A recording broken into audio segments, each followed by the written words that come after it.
కళ్ళు కైపెక్కించే పోకళ్ళు కాటేస్తే కాదంటానా ఇప్పుడైనా వయసేమైనా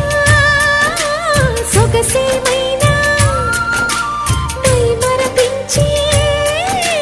మనసేమైనా నవ్వు నవరాత్రి నీ కోసం తీసుకువస్తున్నా మైనా ఏమైనావే మన్మథ మాసం అయినా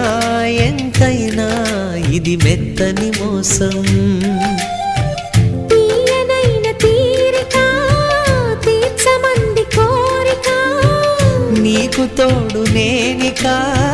నీవు లేకలేనిక సాగు అల్లిక కొనసాగనీక పూల మాలిక చలి పూజకేయిక